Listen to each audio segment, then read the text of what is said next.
Hacemos contacto vía Zoom con el ministro de Economía y Finanzas, Pablo Arosemena. Bienvenido, Pablo, un gusto tenerlo aquí. Hablemos, señor ministro, de los logros del gobierno. Vamos con las noticias positivas.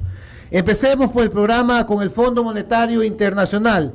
¿De qué manera benefició a la gente? Buenos días, Juan Javier. Un saludo cordial para ti, para toda la cabina de Radio Centro y todos tus seguidores en las distintas plataformas.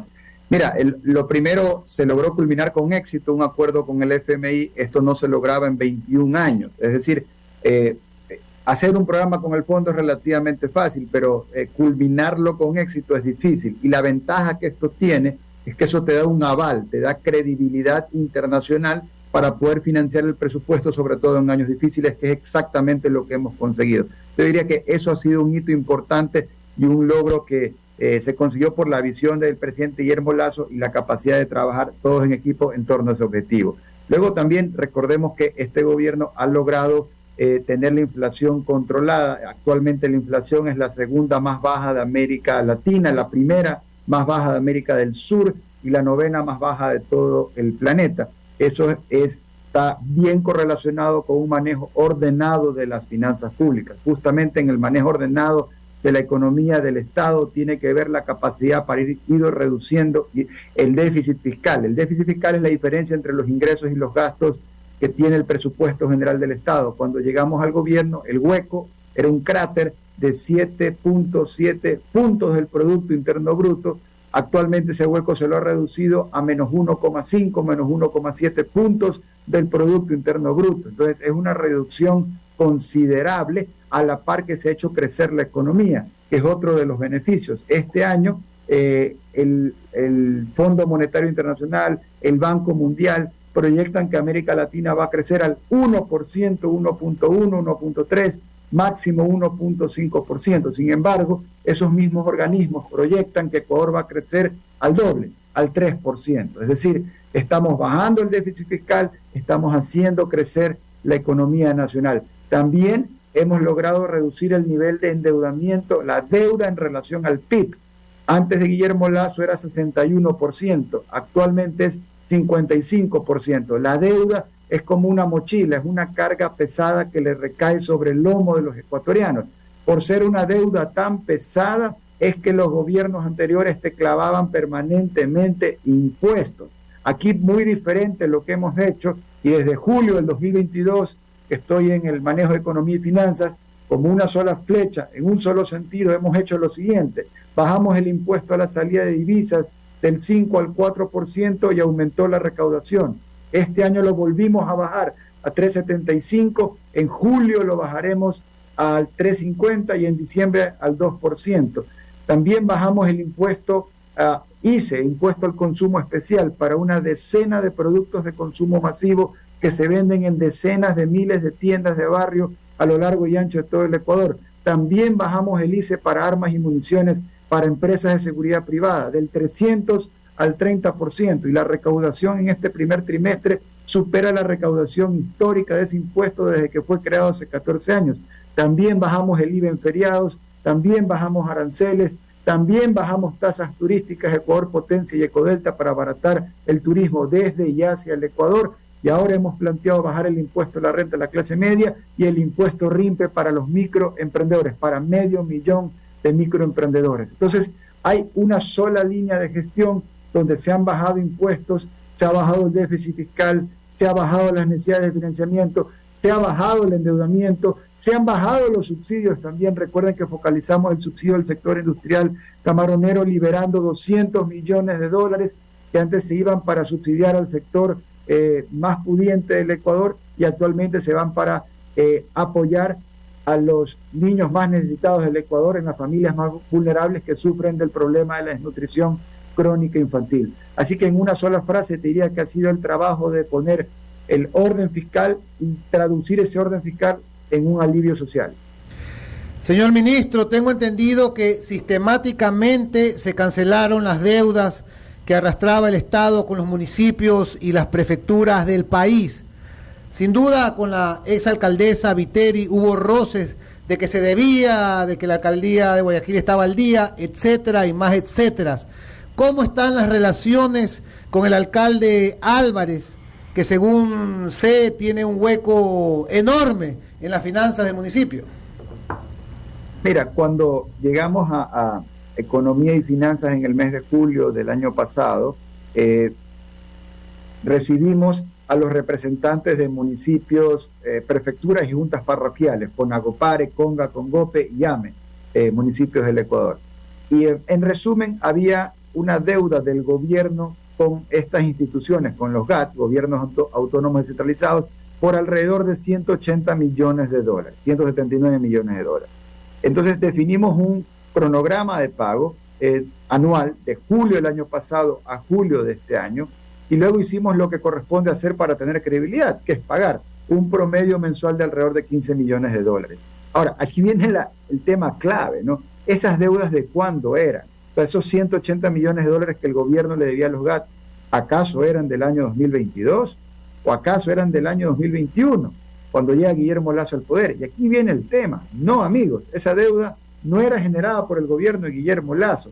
La deuda que nos reclamaban municipios y prefecturas era del año 2015, 2016, 2017, de un gobierno anterior, 2018, 2019 y 2020 de otro gobierno anterior, es decir, de 2 gobiernos anteriores de 7 años atrás. Esa fue la deuda que este gobierno ha estado pagando durante el último año, y estamos ya a 2 meses de cerrar una deuda histórica. Entonces, Guillermo Lasso no solamente que ha tenido que, digamos, poner orden en la economía, sino que al mismo tiempo traducir ese orden en ir saldando deudas históricas como esa con municipios y prefecturas. Entonces, siempre la mejor predisposición para con todos, con los distintos poderes del Estado, pero evidentemente hubieron momentos de las campañas políticas seccionales donde algunos políticos estaban haciendo política, ¿no? Entonces estaban inventando cuentas que eran definitivamente un cuento. Lo cierto es que con respecto a las transferencias que se hace desde el gobierno a los GAT, lo que se conoce como el modelo de equidad territorial, este gobierno transfiere este año más de 3.200 millones de dólares y lo hace al día, a tiempo. Se paga, para que sea un atraso en el sector público tienen que pasar 90 días, aquí se paga en 30 días vencido. Ese es el orden fiscal, no estarles debiendo como les debían antes 7 años. 7 años, no cobraron 7 años. Tuvo que llegar este gobierno para poner orden. Y así mismo lo hemos tenido que hacer con otros sectores. Te doy un ejemplo más, que esto es dramático, Juan Javier. Jubilados. Hay personas que han dedicado su vida al sector público, por ejemplo, educadores. Se jubilaron. Por ley les corresponde que se les pague incentivos jubilares. Son aproximadamente $50,000 por persona y estamos hablando de cientos y de miles de personas. Solamente el año pasado pagamos 140 millones de dólares por concepto de cumplir con la ley de incentivos jubilares. Pero aquí viene la pregunta clave. Esas personas que se jubilaron, ¿eran jubilaciones del año pasado? No, hay gente que no se le ha pagado incentivos jubilares desde hace más de 10 años atrás. 10 años atrás, gobiernos anteriores, 2 gobiernos, no les pagaron. Les tuvo que llegar este gobierno. Como la gente sabe que pone orden, la gente se pone en fila y se pagan las cosas a tiempo. Entonces, eso también ha sido parte del trabajo con la visión del presidente Guillermo Lasso, de poner orden en la economía y también reactivar la economía, la microeconomía. Te quiero dar un dato más. El año pasado la microeconomía, es decir, la facturación en la calle, lo que está reportado al Servicio de Rentas Internas, fueron 227,000 millones de dólares. Descontando el efecto de la inflación, ese nivel de ventas del Ecuador, 227,000 millones de dólares, supera largo el 2019, es decir, el prepandemia. Entonces, cuando alguien dice es que Ecuador no ha superado el prepandemia, eso es absolutamente falso. La microeconomía se recuperó hace rato. Y este año, el 2023, de enero a marzo acumulado, las ventas superan los 50,000 millones de dólares y está 5% por encima del mismo periodo, enero a marzo del año pasado. Muy buenos días, Pablo Fernando Aguayo lo saluda. El control previo de constitucionalidad es lo que le correspondía a la Corte Constitucional con respecto a estos decretos ley que envía el presidente de la República, pero estamos viendo que no solamente hay eso, da la impresión de que fuera una asamblea que quiere, pues, incluso a través de audiencias, establecer hacia el futuro qué va a pasar con este decreto ley. Sin duda, para ustedes y para nosotros también pensábamos que era un formalismo y que pronto se podía llegar a esa reducción de impuestos en este decreto ley que hace esa reforma. Reducción de impuestos que usted dice dejaría $200 millones en los bolsillos de los ciudadanos. Está muy bien la decisión que tomaron. Usted no era el ministro de Finanzas en la época en que se incrementó este impuesto y usted ahora dice, pues vamos en una sola dirección, una lanza que va en reducción de impuestos. Está bien, vale esa aclaración. Ahora, ¿qué están esperando ustedes, ministro Pablo? ¿Qué están esperando? Porque ¿qué pasa si la Corte Constitucional va poniendo más obstáculos y no se puede sancionar esta ley, la que tiene que ver con los tributos? Mira, en la vida cuando uno le pone un obstáculo, lo salta, lo pasa por debajo, por un lado, pero no nos podemos quedar parados, así que vamos a avanzar hasta el final. En este caso específico, Fernando, la próxima semana, me parece que es martes y jueves, tendremos que tener una comparecencia ante la Corte. Personalmente voy a estar ahí, me han pedido que sea de forma telemática, así que así lo haré, para hacerla de nuevo la argumentación, que la motivamos por escrito, pero con gusto la ampliaremos y profundizaremos de por qué la urgencia económica de estos proyectos de ley, con la confianza de que esto es positivo para todos los ecuatorianos. El universo de contribuyentes, Fernando, son 340,000 personas que pagan impuesto a la renta y el 99,8%, o sea, prácticamente los 340,000 se ven beneficiados directamente de esta bajada de impuestos. Y eso tiene un efecto multiplicador en la economía. ¿Qué más urgente que eso? Ahora, pensemos lo siguiente, una persona que nos está escuchando, un profesional que trabaja en relación de relación de dependencia en una empresa, que digamos que tiene un salario mensual bruto de $2.400. Actualmente, Fernando, paga $1.000 de impuesto a la renta. Con la reforma, con el aumento de deducciones, teniendo dos cargas, que es el promedio nacional, pagaría 0 de impuesto a la renta, con lo cual esa plata en el bolsillo del contribuyente no es que se quede en el bolsillo, esa plata gira y genera dinamismo económico, ahorro, consumo, inversión, ventas y aumento de la producción. En última instancia, así se genera empleo también. Entonces, nosotros planteamos ese sentido de urgencia porque hay 340,000 personas de la clase media, de la familia ecuatoriana que se benefician directamente, y como pusimos una disposición para que sea de aplicación inmediata, digamos que esto se hubiera aprobado en mayo, ya en junio esa persona en su quincena vería que le retienen menos y que le aumenta su salario neto. Si ahora lo aprueban en junio, sería tan pronto como en julio. Así que creemos que el error que cometió la Asamblea Nacional no debe ser repetido por ninguna otra institución. Porque, Fernando, tú recordarás que en el caso de la ley de zonas francas que estamos enviando ahora a la Corte Constitucional, que hemos enviado hace 2 semanas prácticamente ya, esa ley es la que se envió hace 2 años a la Asamblea Nacional, pero que la Asamblea fue mezquina y ni siquiera quiso leerla, analizarla, discutirla. Entonces, esa mezquindad impidió que los ecuatorianos se beneficien de un régimen de 0 impuesto a la renta y de 0 tributos al comercio exterior con miras a la exportación. ¿Qué nivel de mezquindad y de bloqueo de esa institución que, digamos, nadie está extrañando que esa actuación haya sido disuelta ya? Por eso ahora Ecuador tiene la oportunidad de acelerar las reformas que están todas pensadas, diseñadas y trabajadas de manera consensuada por el bien de la inmensa mayoría de los ecuatorianos. En una reforma lo que hacemos es bajamos impuestos y le ponemos más plata en el bolsillo, no solamente a la clase media, a las 340,000 personas que mencionaba, sino también a 500,000 de microemprendedores que van a pagar menos impuestos, por un lado, y por otro lado, beneficiamos a todo aquel empresario, local o internacional, que tiene miras a crear un proyecto de exportación de bienes, servicios, y que puede beneficiarse de estos robustos incentivos tributarios. Pablo, ¿cómo estás? Andrés Ortiz te saluda, un gusto tenerte en Centro Digital. Una consulta, revisando la página del Banco Mundial vemos que los niveles de endeudamiento con relación al PIB tanto de Colombia y de Perú son bastante altos, ¿no? Y que se diga de Estados Unidos, ¿no?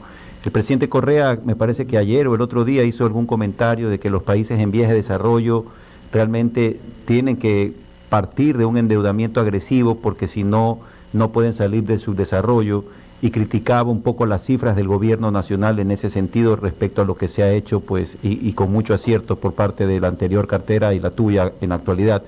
¿Qué puedes explicarnos para las personas que somos legos, pues yo soy abogado, un poco por qué el presidente Correa sostiene que estuvo bien coger plata de la reserva y endeudar al país y alcanzar niveles del 40 o 50% con relación al PIB, incluso pasando lo que dice la Constitución, porque él dice que es la única forma de poder salir del subdesarrollo? Sí, eso creo que siempre ha rondado en las últimas entrevistas que ha dado el presidente Correa y es como una verdad ineludible, ¿no? Entonces sí nos gustaría un poco que nos expliques a las muchas personas que nos escuchan y como profesor y conocedor de la materia, un poco nos des luces sobre este reclamo permanente que hace el presidente Correa de que es la única forma de progresar es endeudarse agresivamente. De acuerdo. Un saludo para ti, Andrés. Entonces, yo haría un par de reflexiones. La primera, un diagnóstico en 3 números de lo que fue el socialismo del siglo XXI. El socialismo del siglo XXI durante una década tuvo el doble de ingresos de renta petrolera, ajustado por inflación y por población, que todos los gobiernos anteriores desde 1973. O sea, desde que se descubrió petróleo, la renta petrolera que tuvo el socialismo del siglo XXI, ajustado por inflación y población, fue el doble. Entonces tuvieron importantes recursos de renta petrolera. A pesar de eso, realizaron 30 reformas tributarias, todas con un solo sentido: subir impuestos.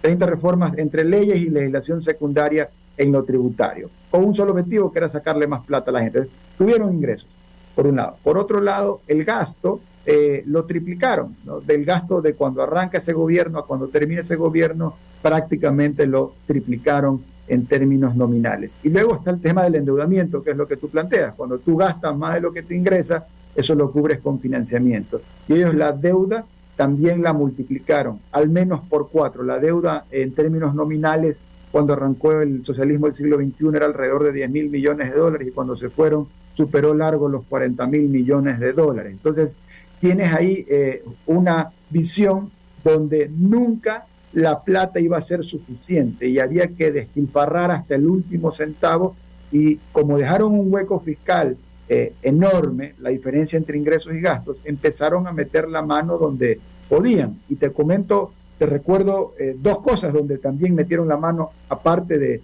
dejar más gastos que ingresos en el fisco. Recuerda el tema de la seguridad social. En el año 2015 pasaron la ley de justicia laboral, entre comillas, donde no solamente introducieron elementos de rigidez laboral, sino que eliminaron la contribución obligatoria del Estado a la seguridad social. El 40% de las pensiones lo eliminaron, lo sacaron de un plumazo. Eso en ese entonces era como 1.200 millones de dólares, y lo sacaron y estuvo por fuera hasta en el año 2019, me parece que fue, que por una demanda de inconstitucionalidad la Corte dijo: hey, espérense un ratito, sí hay que pagarle a la seguridad social, pero ya hasta eso pues habían dejado un hueco enorme. Y luego también lo que tú mencionas, se agarraron recursos de la reserva monetaria del Banco Central. La reserva del Banco Central actualmente, por ley, el artículo 56 del Código Orgánico Código Orgánico Monetario y Financiero, el COMIF, prohíbe poder financiarse sacando recursos de la reserva. En la época del socialismo del siglo XXI, el Banco Central tenía alrededor de 4.000 millones de dólares, y de esos 4.000 le sacaron casi 8.000 millones de dólares.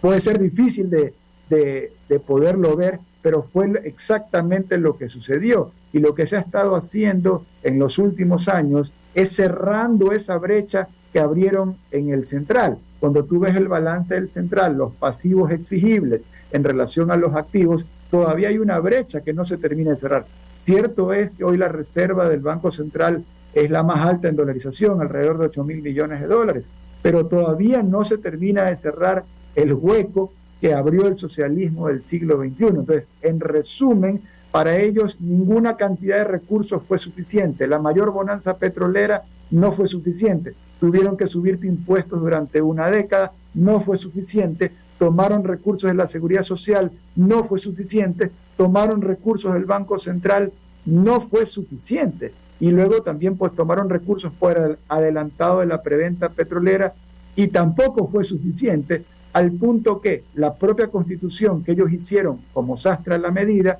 ponía un tope al endeudamiento del 40%, pero ellos mismos la dejaron violada esa etapa. Y piensa que cuando llega Guillermo Lasso al poder, hace ya 2 años, el nivel de deuda PIB era de 61%, o sea, lo que debería ser 40%, estaba en 61% antes de que Guillermo Lasso llegue al poder. Ya digamos, ese fue el legado del socialismo del siglo XXI de 10 años con Yapa.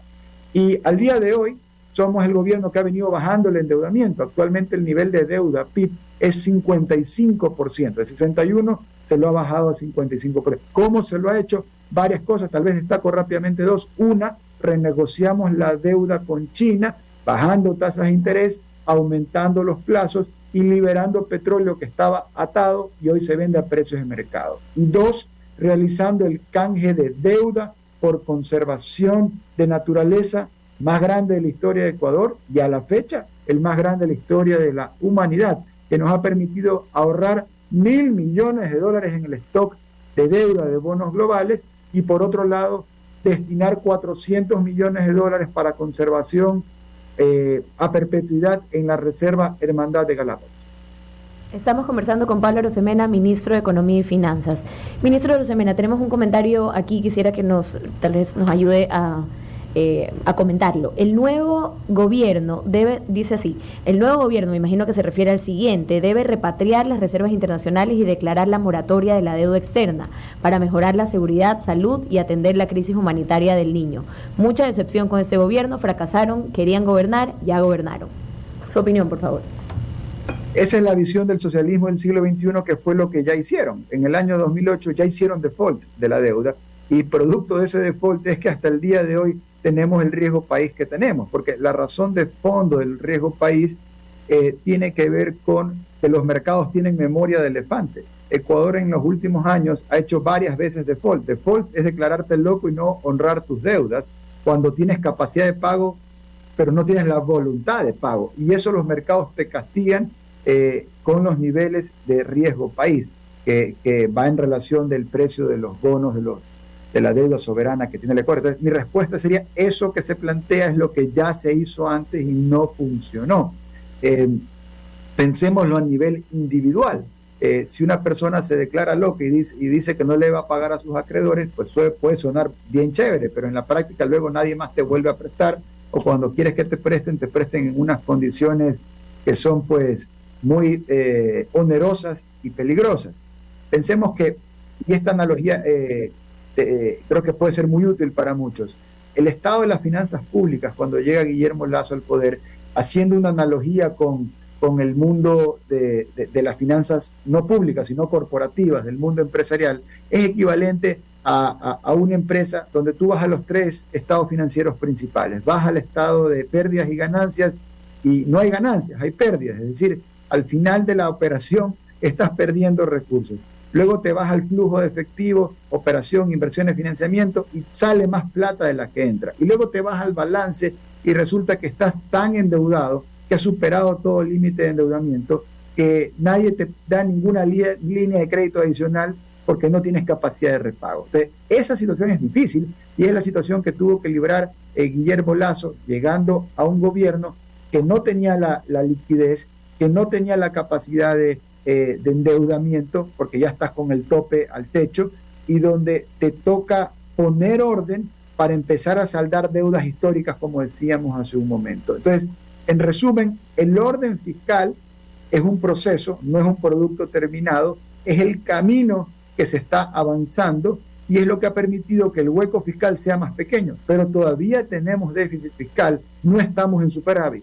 Orden fiscal no es sinónimo de superávit, porque también a veces la gente lo quiere entender de esa forma. Orden fiscal significa que el hueco es más pequeño, que el nivel de deuda es menor, que el nivel de necesidades de financiamiento es menor, pero todavía seguimos transitando por un camino que va a tomar años terminar de ordenar la economía, porque como todo en la vida, más fácil es destruir que construir. Y aquí lo que se ha tenido que hacer es reconstruir sobre unas finanzas públicas que estuvieron destruidas por más de 10 años. Ministro, una última inquietud. Nos preocupa, y me imagino que a ustedes también, obviamente como gobierno, el tema del fenómeno del Niño. Lo escuché ayer a César Ron diciendo que tiene aproximadamente 120 millones en la caja de él para un poco enfrentar lo que resta de este gobierno, bueno, y prepararnos para el fenómeno del Niño. De ahí la pregunta que hacía Paola de su preocupación, si es que eventualmente, yéndose en contra de los propios actos y dichos del gobierno, eventualmente habría que hacer mano de esta parte de la reserva si es que realmente se viene un fenómeno del Niño. La preocupación de Paola y del amigo oyente que nos preguntaba era de dónde van a salir los recursos para enfrentar esta situación, y que por eso te consultaba si es que esa posibilidad existiría, porque hay esa preocupación latente en la ciudadanía. A ver, administraciones anteriores, cuando había algún tipo de sismo, fenómeno del Niño, o simplemente sonaba que podía haber alguna crisis, ¿qué es lo que hacían? Subían impuestos, te ponían cupos a las importaciones, cuotas, trabas, salvaguardias, o cualquier tipo de excusa era buena para sacarte plata del bolsillo. Por contraste, en este gobierno, en este año, arrancamos el año bajando impuestos, bajando ICES, bajando impuestos a la salida de divisas, bajando IVA en feriados, bajando aranceles, y ahora bajando impuestos a la renta y bajando RINPE para emprendedores. Entonces, hay un contraste, hay una forma distinta de ver la economía. Aquí hemos bajado impuestos y hemos aumentado la recaudación. Eso es lo que ha sucedido. Bajamos el impuesto a la salida de divisas el año pasado del 5 al 4% y aumentó la recaudación. Y hemos seguido en esa línea, por un lado. Por otro lado, si alguien plantea usar recursos de la reserva, tendría que cambiar la ley. Por ejemplo, el ex vicepresidente de la Asamblea, que ya no está presente, proponía siempre que la solución de la ECOR era agarrarse la mitad de los recursos de la reserva del Banco Central. Dos cosas. Uno, esa plata es de la Junta Parroquial, municipios, prefecturas, depositantes de la banca privada y de la Seguridad Social. No es plata del gobierno. Los recursos del gobierno no llegan ni al 5% de la reserva, el 95% no es del gobierno, y el 5% que es del gobierno central es de la cuenta corriente, no es una cuenta de ahorros, no hay $1 ahorrado. Entonces, primera cosa, hay un problema conceptual ahí. Y segundo problema, cuando han propuesto eso, debieron haber cambiado la ley, porque la ley prohíbe hacerlo, pero no lo hicieron. Entonces, ¿por qué no cambiaron la ley que decían que había que cambiar si ellos eran los que tenían la facultad de hacerlo? Tema para investigación. Y luego, por último, para terminar de contestar la pregunta, hemos activado líneas de crédito contingente de desastres naturales. Es decir, que se tienen los recursos y se activan porque pagas intereses sobre todo lo que es financiamiento, entonces no lo tienes que activar si no lo necesitas, pero ya están listas y se activan en caso de ser necesario. Con el BID y con el Banco Mundial tenemos $250 millones adicionales para desastres naturales para ser utilizados de ser necesarios. Aparte, también estamos canalizando recursos con la Corporación Andina de Fomento y con otras instituciones de cooperación. Gracias a Pablo Arosemena, ministro de Finanzas, por darnos esta entrevista. Buen día, Pablo. Gracias a ustedes, amigos. Pablo. Un abrazo. Muchas gracias. Todos.